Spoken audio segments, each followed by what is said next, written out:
Operation सिंदूर रुका है, थमा नहीं। सीडीएस के शब्दों में साफ संदेश, भारत की रणनीति लंबी है और इरादे बेहद सख्त।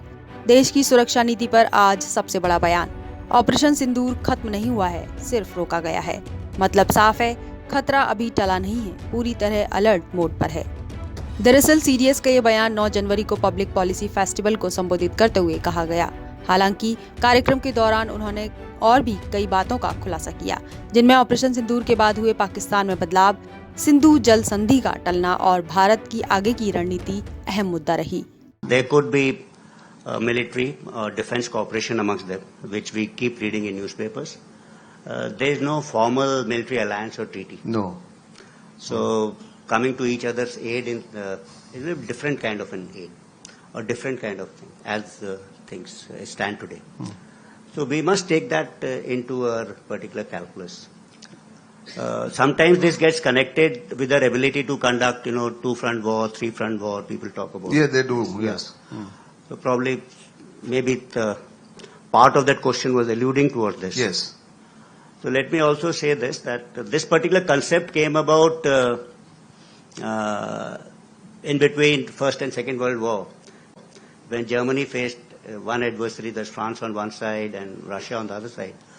So they always thought that they could tackle one, then mobilize and tackle the other one. Because of the mobilization differential between them, so they had dual task formation, contingency planning, which of course we also do. Operation Sindoor के बाद से पाकिस्तान अपनी हार को लेकर चिंतन कर रहा है कि कहां चूक हुई या कहां कमी रही कि सैन्य युद्ध में हार मिली। ऐसे में पाकिस्तान ने डिफेंस सेटअप में कई सारे बदलाव किए हैं, लेकिन सीडीएस अनिल चौहान ने पाकिस्तान के इन बदलावों को जल्दबाजी का नतीजा बताया है। इस दौरान उन्होंने कई अहम बातों को मीडिया के सामने रखा। ऑपरेशन सिंदूर के बाद पाकिस्तान के बदलाव उसकी कमजोरी और कमियों को उजागर करता है, जिस वजह से पाकिस्तान ने संविधान के अनुच्छेद 243 में संशोधन से उसके उच्च रक्षा संगठन पर बड़े बदलाव किए। पाकिस्तान के सीडीएफ आसिम मुनीर का पद joint chief of staff committee chairman के पद को खत्म कर सीडीएफ का पद बनाया गया है। इस पद को केवल सेना प्रमुख द्वारा संभाले जाने का प्रावधान संयुक्ता के खिलाफ है। पाकिस्तान में नेशनल स्ट्रेटेजी का गठन किया गया, जबकि पहले बनाए गए आर्मी रॉकेट फोर्सेस से रणनीतिक क्षमताएं बढ़ सकती हैं। भारत ने भी ऑपरेशन सिंदूर के बाद सबक लेते हुए भारतीय सशस्त्र बलों ने उरी, डोकलाम, गलवान, बालाकोट और ऑपरेशन सिंदूर जैसे अभियानों में अलग अलग कमांड व्यवस्थाओं के तहत कार्य किया है।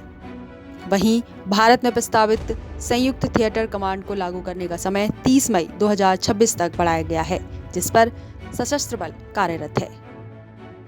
एक तरफ जहां सीडीएस ऑपरेशन सिंदूर के बाद पाकिस्तान और भारत की रणनीतियों का जिक्र कर रहे हैं, तो वहीं एनएसए अजीत डोभाल ने भारत मंडपम नई दिल्ली में आयोजित ओरिएंटेशन सत्र के कार्यक्रम को संबोधित किया, जहां उन्होंने कहा कि भारत को इतिहास से सबक लेते हुए आगे बढ़ना होगा। ऑपरेशन सिंदूर होने का कारण ही था खुद को ना समझना और उदासीनता, इसलिए सबक सिखाया। हमारी एक बड़ी विकसित सभ्यता थी, हमने किसी के मंदिर नहीं तोड़े, हमने कहीं जाकर लूटा नहीं, हमने किसी बाहर के लोगों के ऊपर आक्रमण नहीं किया, जबकि सारी दुनिया बहुत पिछड़ी थी। परंतु क्योंकि हम अपनी सुरक्षा और हम अपने आप को समझ नहीं पाए कि हम को क्या खतरे हैं, हम उनके प्रति उदासीन रहे, तो हमें इतिहास ने एक सबक सिखाया। क्या हमने वह सबक सीखा? क्या उस सबक को हम याद रखेंगे? बता दें कि सीडीएस ने अपने संबोधन में ऑपरेशन सिंदूर के साथ सिंधु जल संधि पर भी जानकारी दी। उन्होंने कहा कि पाकिस्तान के आतंकवादी हमले जब तक नहीं थमते, तब तक सिंधु जल संधि को निलंबित कर दिया है। फिलहाल संधि स्थगित है। बहरहाल सीडीएस और एनएसए दोनों के बयान सीधे सीधे पाकिस्तान और आतंकवाद के आकाओं के लिए चेतावनी है, जहां गलती की कोई गुंजाइश नहीं और भारत तैयार है हर चुनौती के लिए। तो साफ है कि ऑपरेशन सिंदूर थमा जरूर, लेकिन खत्म नहीं हुआ है। Bureau report, Punjab Kesari TV.